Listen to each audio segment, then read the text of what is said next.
I'm thinking of the proverb that says, a child left to his own devices, his own bent, his own way, brings shame to his mother. So that fits right dead center with what you're saying. Exactly. And even I was reminded at the very outset of Proverbs, I think I was reading this morning actually, in Proverbs 1 verse 4, the whole point, this is kind of the purpose section of the book.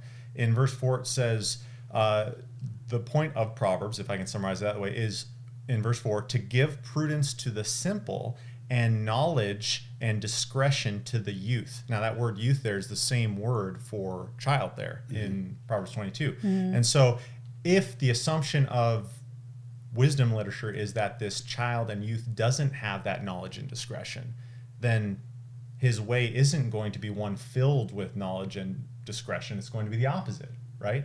And I think going off of what you said, one of the verses that points that out most evidently to me in Proverbs 29, you see verse 15, the rod and reproof give wisdom, but a child left to himself brings shame to his mother. Kind of exactly that whole process. So I think what is being taught by the wisdom literature of Proverbs then is that a child isn't marked by wisdom, discretion, knowledge. He's marked by the exact opposite, foolishness.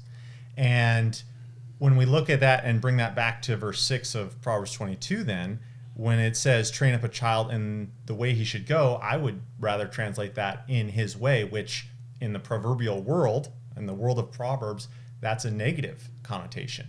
And so the second half of that verse then would be that even when he's old, he will not depart from it. That is a scary assertion, because what that means is that, in essence, if you affirm or train up a child according to what he desires or she desires, then they're going to hold fast to that. Right.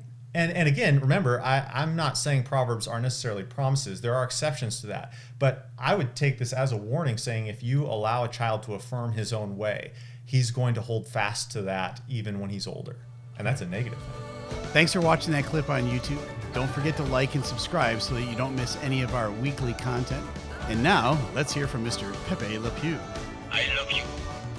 I love you more. I kiss you. I kiss you more. I couldn't have said it better myself.